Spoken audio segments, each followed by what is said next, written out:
Vilma Santos ka, star for all seasons. Sikat, pinagbago ka ba ng panahon? Sa tagal ko na rin sa industry, I became unprofessional too. Wino-walk outan ako ng mga director kasi schedule ko 10 in the morning, darating ako 1 p.m. Yung sama ng loob dahil sa pagsasangkot sa pangalan ng anak mong si Luis. I'll be honest na, yung mga nagreklamo, may mga record din pala. May kaso rin pala eh.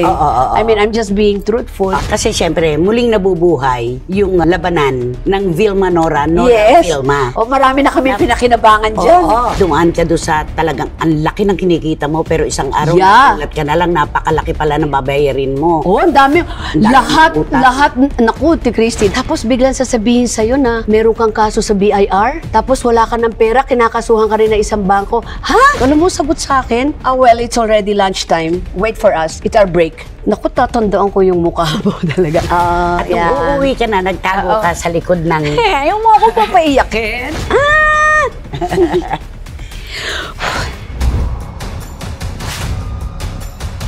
Mga tanong na may sagot, ang malabo lilinawin.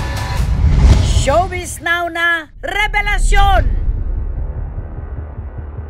Paano ko po ba ipakikilala sa inyo ang isang aktres na may magandang puso na humila sa kanya pa itaas sa tugatog ng tagumpay? At paano ko rin po ba ilalarawan ang kinangan ng kanyang bituin na hanggang ngayon ay hindi kumukupas? Pangarap po itong panayam na ito ng sino mang manunulat na tulad ko. Pangarap ng mga reporters, ng mga vloggers, lahat-lahat. Kasama po natin, syempre pa, sa isang pambihirang pagkakataon, ang tagal na po namin hindi nakikita at nagkakakwentuhan, ang nag-iisang star for all seasons, Miss Vilma Santos. Kumusta ka na? Okay, Ti Christy. Thank you sa napakagandang introduction. It's been a while, Ti Christy. At saka galing yun sa puso, hindi sa nguso.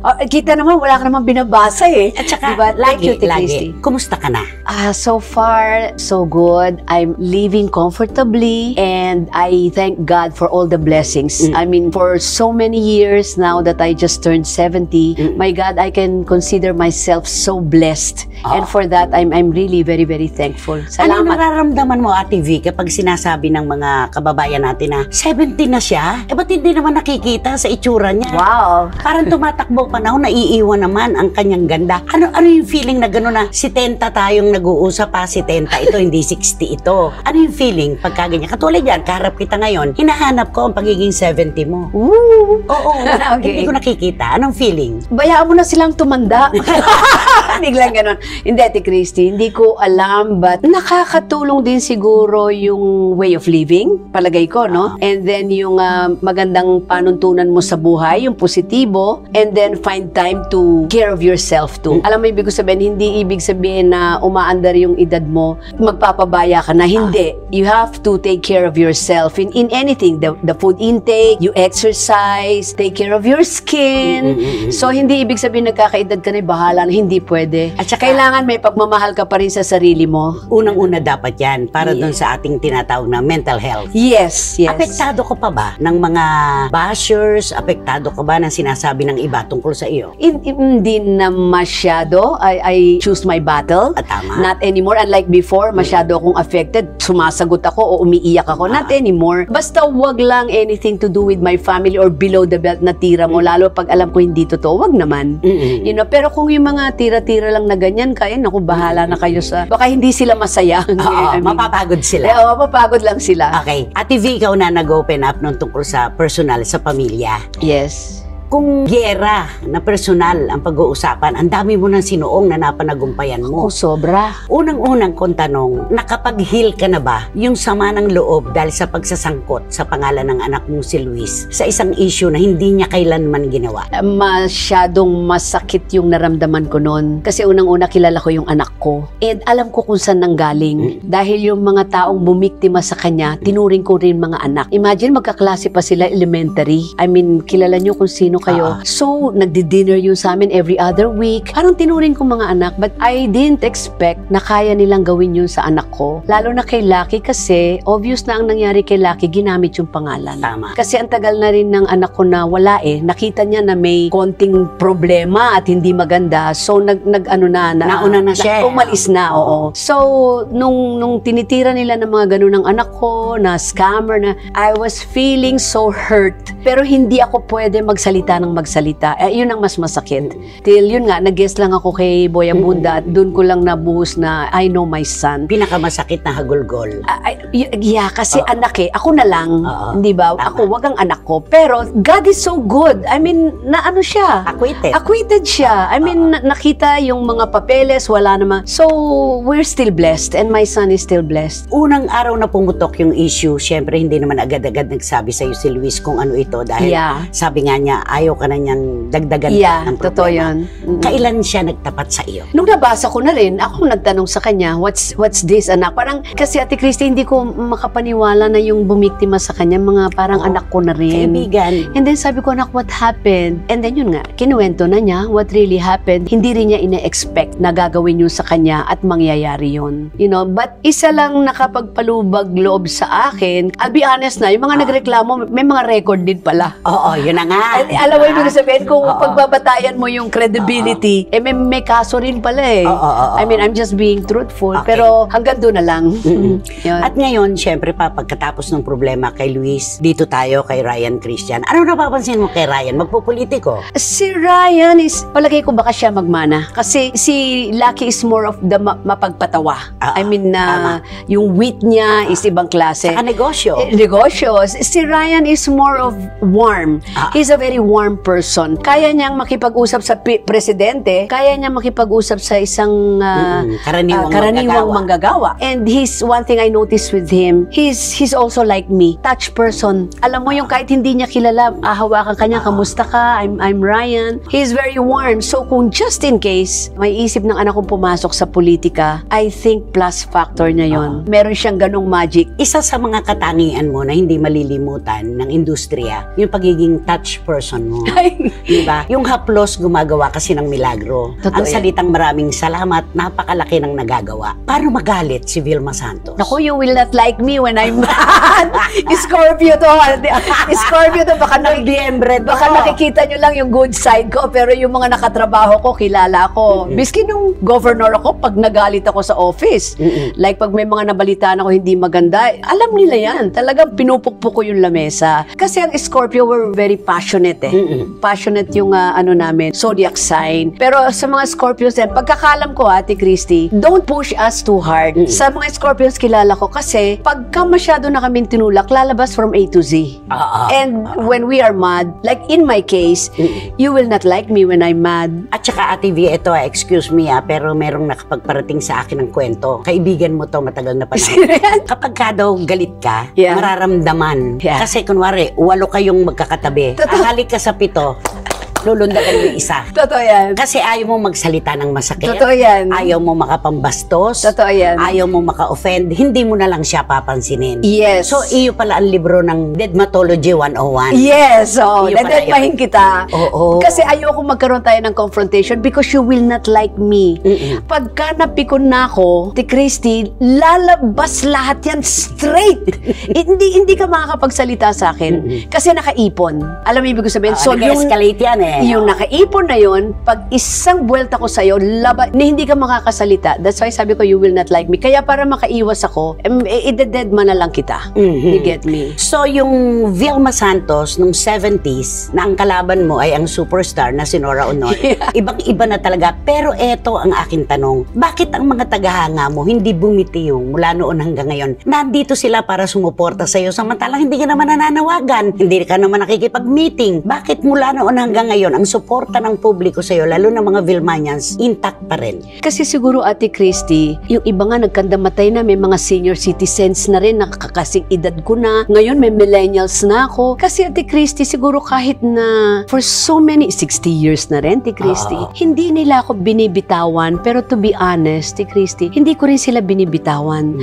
Alam mo, kahit nung public servant ako, kahit hindi ako active sa showbiz, alam mo, they go to my office. And minsan, nagbibigay ako ng merienda merienda, meron kaming fans day, doon mismo sa Congress. And then nanonood sila sa akin pag nasa Kongreso ko, which means yung communication namin maaaring hindi ganun kadalas, lalo na nung naging public servant ako. Pero kung hindi nila ako binibitawan, I see to it, hindi rin ako bumibitaw sa kanila. And anything na merong magpe-praise sa akin, o Ate V, ganito o may ginawa, yun nga, I appreciate it. Kasi totoo naman sa puso ko, ina-appreciate ko yun, At Ate saka, Christy. word of mouth. Kasi Yeah. Vilmanians, lilipat sa bibig ng hindi Vilmanians. Yes, diba, yes. Kaya lumawak na lumawak. Kasi Ate Christy, 60 years in the business is no joke. Aba, Pero oo isang naman. nagpatagal sa akin dito, yung mga fans ko, na talagang kasama ko nang nag-mature, nawala na nga iba, and then yung mga anak, mga apo, ako pa rin ang kasama ngayon. And for that, I truly, I'm really very grateful. At ngayon, hinalukay ko yan, yung kwento na yan. Kasi syempre, muling nabubuhay yung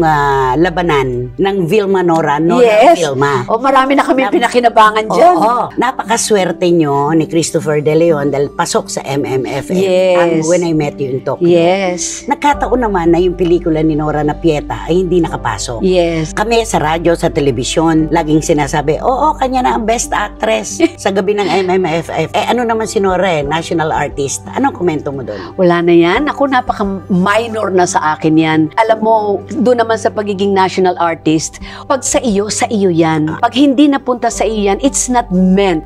So, pag hindi mo nakuha, ibig sabihin hindi para sa iyo.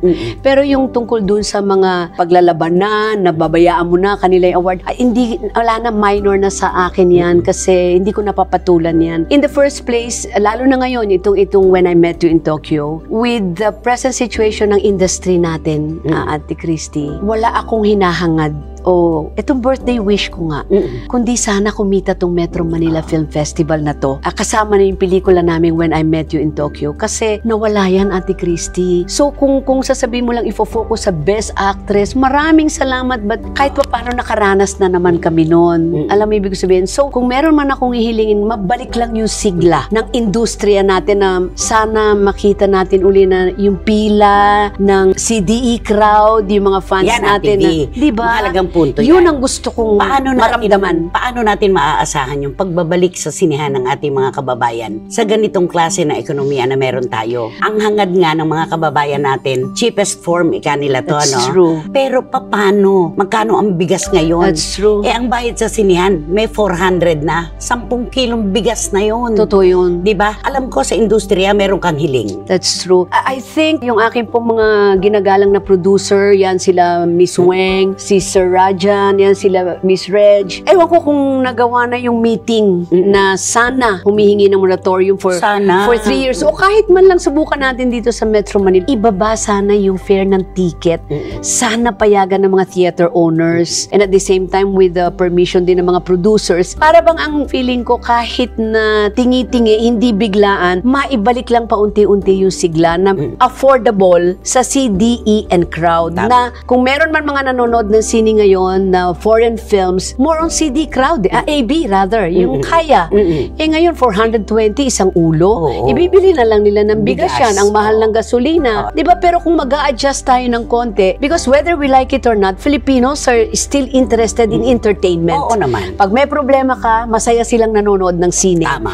Anything that will entertain them, binibigyan nila ng oras yun. Kasi malungkot ako, naghihirap kami, I just want to be entertained. Nandyan pa rin talaga yung ating sine. Hindi mawawala. Hindi ba? So yun lang sana, magkaroon ng konting adjustment. So, mamaya pag-uusapan natin yan kasama syempre ang iyong katambal. Di ba? Birinyal. Oo. Birinyal love. Eto lang, 70 ka na ngayon. Yes. Aminado, proud 70 years old. Gaano kasaya at kainit ang love life mo? Sa ngayon, I thank God na I'm blessed with my family. Nandyan of course ang asawa ko si Ralph. Anak ko si Lucky, may sarili ng pamilya. Andyan ang anak ko si Ryan na very very comfortable din ang buhay. I guess ang pinasasalamat ko lang, it's not just may pamilya. Ang pinakamaganda lang at this point in time is the quality ng pamilya na meron ako ngayon. Which yun ang tinatreasure ko at sa buhay ko ngayon. Kasi yan ang magdadala ng legacy mo eh. You know, at the end of the day. Tapos, lagi mo tinetext sa akin, sabihin na nilang lokring ako. Pero talagang ako'y lola na ng napakaganda kong apong si Oh my God! Si Peanut! Oh my God! Grabe yung apo mo. Nako, Ate Christy, Oo. lalo sa personal, ang ganda-ganda niya. Alam mo kasi, yung ganda niya, when you see her in person, very fine. Yung ganda niya, hindi yung sharp. Kaya pag tinitigan mo siya, yung fragile na fragile, yung itsura niya na tapos artista pa, marunong sa camera. Eh di tuwan-tuwa si Momsy. Vlogs ni Lucky. Alam mo, pag alam niyang may camera, titingin niyo sa camera. Pag tingin niya sa camera, alam niya. Tapos pag tingin niya sa camera, bibigyan kanya ng isang smile na, ako, flirting with the camera. Marunong, sabi ko. May pinagmanahan. Ay, nako, kaliwete pa. Oo. Parang si Momsy. Ikaw. Curly hair pa. Parang si Momsy. So sabi ko, oh my God, artista yung apo ko. Pero ay, ang suswerte, no? Kasi si Luis swerte talaga sa wife niya, di ba? Yes, Si kay Jess. Jessie. Yes. Napaka hands-on mom. That's Pati true. yung piraso ng pagkain na That's hindi malulunok at mabubulunan ng anak, ikinukwento niya. Saludo ako kay Jess. Kasi ako, kasama ko, nasa bahay sila every Sunday, nakikita ko kung paano talaga alagaan, hands-on talaga si Jess sa baby niya, kay Peanut. And for that, I really salute her. Kasi iba yung touch ng isang nanay kesa nasa yaya. And nakikita ko yun kay Jess.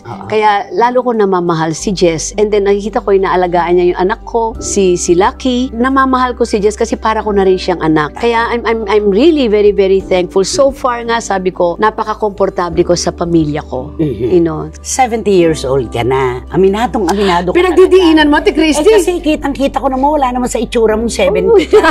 Kaya ako idinidiin. May mga pangarap pa ba? Meron ka pa bang hinihiling sa Diyos? Every time I pray every day, but it's more of asking for number one, basta number one sa akin lagi. Kung gusto mo ako magpanik, kung gusto mo ako manghina, ayokong merong may sakit sa pamilya. Diyan ako natatalo. Matapang akong tao. In anything, lumaban sa politika o may kalaban, matapang, wag lang sakit. Doon ako bumibigay, lalo na pag may nagkasakit sa pamilya. That's why lahat everyday sa panalangin ko sa Panginoon, every time I leave the house or every time I come home, is Lord, please guide us and my family with good health. Yun lang Lord, wag mo kaming bibitawan in good health lang. And then the rest is just guidance. Kasi we're so blessed already. I mean, you know, kaya ang hinihiling ko na lang is guidance para how to make good decisions in life, guidance for the family to stay intact, guidance for my career. Kasi at this point, wala pa naman akong balak huminto sa career ko. Ang dami ko pang naiisip na meron akong gustong gawin, na gusto ko pang gumanap na isang Muslim. Meron pa akong dream na gusto kong mag-shooting ng OFW sa Saudi. Meron ako kasing script na ang ganda-ganda gusto kong gawin na 7 tao lang ang hahawak sa things like that. So which means, I will not stop from here. Meron pa rin akong goal at meron pa rin akong mga gustong gawin sa buhay ko. And I don't have plans of retiring. I don't want to deteriorate. Malinaw yan, ha? Ayoko mag-deteriorate kasi nai-inspire pa ako, Ate Christy, and I think that's very important. Karera mo yan, tapos personal na pamilya. Yes. Napanood ko yung kabuuan ng mga vlogs mo sa Amerika. Yes. Ibinalik mo kami sa nakaraan. Si Ate Emeline, Yeah. si Sunny Boy, Yes. si Marites, Winnie, at ang bunso nating si Winnie, Yes. na mahal ko. Yes. Nakakatuwa kasi iniwan kayo ni Papa at saka ni Mama na solido kayong magkakapatid, ano? Huwag mo ako papaiyakin. Nakita ko kasi yung pagyayakapan ninyo nung dumating kayo ng LA sa bahay ni Weng. At nung uuwi ka na, nagtago ka sa likod ng... Huwag mo ako papaiyakin. Nagtago ka sa likod ng ng Sa upuan. baso, yeah. Umiiyak ka. Yeah. Ano yung feeling pagka buong buo kayo? Hindi, kasi napalaki ako ng mga Hindi, pinalaki lang ako ng mama at papa namin, yung pamilya namin, na talagang naiparating sa amin na how important a family is. Good values, yun na ipinamana nila sa amin, na walang ibang kakampi sa'yo at the end of the day kundi pamilya mo. Kaya kung meron kang dapat bigyan ng pagpapahalaga at huwag kakalimutan at laging nandiyan dyan, it's always the family. Kaya ito, paulit-ulit ko sinasabi, nire-remind kong ang mga pamilya nating Pilipino na family is the most important unit in our society. Tama. Lahat yan sa foundation ng pamilya manggagaling. Sisimula. Bago ka makapagsilbi, magmahal ng iba o tumulong na ibang ibang tao, gawin mo muna sa pamilya mo. Yan ang magsisilbing inspirasyon at foundation mo. And I think iyan ang isang namana o ipinamana sa amin ng mama at papa ko. Kaya ngayon na ulila na kami, walang nagpapatibay sa amin kundi kaming 5 magkakapatid. And then, of course, kasama na yung mga pamangkin, may mga apo na sa yun. But again, at the end of the day, it's still the family. Para kayong pinalaki na isang kumot lang ang ginamit, magkakatabi. Ganon, kasi alam ko, nung mga bata kami, ang ginawa ng mama ko, kasabihan na lahat ng pusod namin, pinagsama niya sa isang ewan ko kung totoo, kung ganito kami nilalagay sa isang lalagyan. Nilagay lang niya sa isang lalagyan, pusod naming 5 Para magkakapatid. magdadamayan kung sino may kailangan. Kung ginawa man yun at totoo, totoo sa aming magkakapatid. Hindi Totoo. kami maghiwa-hiwalay. Kami talaga ang barkada. At eto pa, nabuksan na naman ang isang issue. Aminado ko naman dito. Kasi dumaan ka doon sa talagang ang laki ng kinikita mo, pero isang araw, nagulat ka na lang, napakalaki pala ng babayarin mo. Oh, ang dami. utang. Lahat, naku, T. Christy, that was, sige, isa yan sa, o kung hindi man pinakamababang dinanas ko sa buhay ko na challenge. Literally, naubos ang pera ko, tas lahat ng bahay na binili ko, walang natira. Pati yung tinitirang kong bahay, may utang. Sana ko pupulutin, my God. Kinuwento mo sa akin noon yung makikiusap kayo sa bangko That's true. na kasama si Manay Atty. Icho, Laksa. Oo. Manay Icho and Attorney Laksa. Tapos sabi, kakain pa kami, lunch pa. Balik Yeah. na kayo after lunch. Nag-i-structure, yung tinatawag na structure ng loan, di ba? Kasi nga may utang ako. Talagang sinamahan ako ni, alam mo, hindi ako lumalabas kahit papano presentable, pero doon naligo lang ako. Salamin ka lang, punta ka na sa bangko kasi kailangan ma-meet ka kung anong oras yung appointment mo. So sinamahan ako ni Attorney Laksa sa bangko. Naku, tatandaan ko yung mukha mo talaga. Pagdating namin doon, siguro mga 5 to 12, sabi ni Attorney Laksa, we just want to clarify and get the documents regarding sa restructure ng loan ni Vilma Santos. Alam mo, sagot sa akin, well, it's already lunchtime. Wait for us. It's our break. Alam mo, nandun lang kami ni Attorney Laksa nakaupo. Tapos sabi ko kay Attorney, syempre feeling ko Vilma Santos na ako. Sabi ko kay Attorney Laksa, Attorney, bakit po siya ganun? Alam mo, sagot sa akin ni Attorney, wala tayong magagawa, V. Ikaw ang may kailangan. Things that, ito yung mga natututunan ko sa buhay. Yung mga beggars and choosers, mga ganon. Ito yung mga learnings ko sa buhay. That's why, kahit paano siguro, isa to sa nagpatibay sa character ko. Tsaka yung, alam mo ba yung yung hindi mo alam na alam mo ang dami mong pera. Tapos biglang sasabihin sa'yo na meron kang kaso sa BIR. Tapos wala ka ng pera, kinakasuhan ka rin ng isang bangko. Ha? Tapos inilit na yung lote mo sa Tanay na may 53 trees, mango trees. Ha? Alam mo na ganun na lang ako para bang lahat ng propiedad naubos. Parang ano nangyari well, I guess nag-produce naman kasi ako ng pelikula malay ko naman pinaglololoko kami. VS Films. VS Films na natalo ko doon talaga. At magmula sa karanasan na yan na talagang ika nga natin ay rock bottom Yeah. Ayan ang tawag doon, expensive education. Nangyari mahal lahat na bago ako pag-aaral. natuto paano ko hawakan ng pera ko. Yes. Rock bottom, pero no way but up. Yes, Rock exactly. bottom. And the good thing is, when that happens, dapat matuto ka. Kasi pag yan, nagkamali ka pa, kasalanan mo na. Dapat damputin yung leksyon. Yes, right. Eto na, bit-bit mo hanggang ngayon yung pagiging matipid mo. Diba? Kuripot! Kuripot na may saysay. Oo naman. Kahit sa ibang bansa, kilalang kilala ka, ayaw mong kumain sa mga hotel. Ayoko. Ate Christy, siguro kasi I started in the business 9 years old. Alam mo ba yung alagang-alaga ka? Tapos pag may meeting ka, dadalhin ka sa isang first class restaurant, kakainin mo naman, tingi-tingi lang. Yung parang, ang na-miss ko kasi maging ordinaryo. Imagine naman, I started 9 years old. Napagdamutan ka ng iyong pagkabata. Yung gusto kong ordinaryo. Gusto ko nakaupo sa kalye. Gusto ko kumakain sa hotdog stand. Yun ang mga gano'n na hindi ko naranasan. Kaya mas gusto ko yung ordinaryo. Basta magkakasama kayo, magkakapatid. Basta enjoy yung company. Yun naman ang sikreto doon Pero hindi yung para, baka hindi ko lang naging yung social. Hindi. Mas normal, mas gusto ko. Mas ine-enjoy ko. Ano kinatatakutan mo sa buhay na ito? Bukod sa pagkakasakit ng pamilya. Gusto ako na magsasabi. Ano? Takot na takot kang tumawid sa kalye. Hindi mo kayang tumawid, Hindi ko alam ba't nagkaroon ako ng phobia dyan. Kasi uulitin ko, Ate Christy, bata pa ako kasi, masyado na akong alaga. Alam mo, ibig sabihin, nag-aral ako bus rider. So, hindi ko natikman yung dumadaan sa... That's why I have very poor sense of direction. Kasi, minsan di ko nga alam, basta nakita ko mahaba yung kalye, EDSA yan. Ganun ako katanga. Basta nakita ko may poster, nasa EDSA na ba tayo? I have very poor sense of direction. yun. Kaya ngayon, miski yung pagtawid ko ng kalye, parang hindi ako marunong tumingin kung dito ba dadaan sa kaliwa o sa kanan. Kasi pag nasa Hong Kong ka, right-handed Oo, ba yung... baliktad. Baliktad. So, hindi ako marunong, basta may nervyos ako, parang feeling ko, baka biglang may dadaan na sasakyan. Kaya yun ang panic ako, basta every time tatawid ako talaga. Vilma Santos ka, Star for All Seasons. Sikat, pinagbago ka ba nung panahon? Learning process, Ate Christy, more on learning. There was a time I became unprofessional too. Umakyat din sa ulo ko yung Vilma Santos ako before. Naging unprofessional. Nagbigay din ako ng sakit ng ulo sa mga katrabaho ko. Like, naka-ready na, naka-setup na, hindi ako sisipot. Alam mo yung mga ganon. Nagbigay din. Oo. Tapos naka-setup na, darating ako late. Hoy! Hindi May nagpa-voice over. Siyan mo yun. Wino-walk outan ako ng mga director kasi schedule ko 10 in the morning. Darating ako 1 p.m., 2 p.m.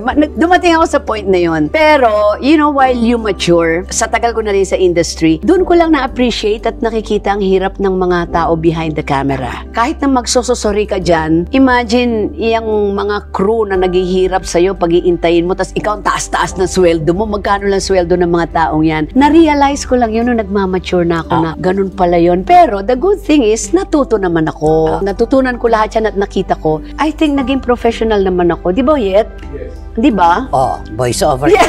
Yes, ha? Natuto naman ako. Natuto ako magpahalaga sa oras ng ibang tao at pangangailangan ng ibang tao. Yan. Yun. Process of Concern. learning din. Oo, Yeah. At saka sharing. Like, masyado ka nabe-bless. But it's true, ha? Pag nabe-bless ka, the more you share, totoo yun, it's not a cliche, but it's true. 100 folds babalik sa'yo, magugulat ka na lang, oh, may project ako ulit because you learn to share. Tayo daw ay binibiyayaan para makapagbigay din tayo ng biyaya Di sa ba, ating Ate kapwa. Christy, totoo yun. Diba? At saka at the end of the day, aanin mo yan. Tama. Di madadala yan. You get me? You might as well learn how to save, but at the same time, enjoy life. Enjoy it with your Tama loved yun. ones. Utang na loob nyo sa sarili Diba? nyo yun. Yeah. Yung magpunta sa isang lugar, That's true. masayahin ang sarili. Yes. Di ba karaniwan sinasabi yan ng mga asawa ng pumanaw na bilyonaryo? That's true. Hindi niya madadala sa langit Totoo ang pera. yun. Kami rin. 3 timbalang na lupa, pununay kabaong. Totoo yan. Aanhin mo yung mga propiedad, di ba? Yeah, totoo Yun yun. yan. Saan ipinanganak yung pagkakaroon ng relasyon? It all happened in Japan. We met in Tokyo because she was Oh my God, she was working Yeah. Kayuki. No. Maraming nagtatanong sa amin kung at our age, paano yung love scene? Inisip mo ba kahit minsan lang na ang karibal na matindi ng perennial partner mo na si Nora Honor na naging asawa mo at nakahiwalay mo ay magkakaroon pala ng ganitong sitwasyon? Ang totoo niyan, Parang sa madalit salita, whether you like it or, mas click tayo.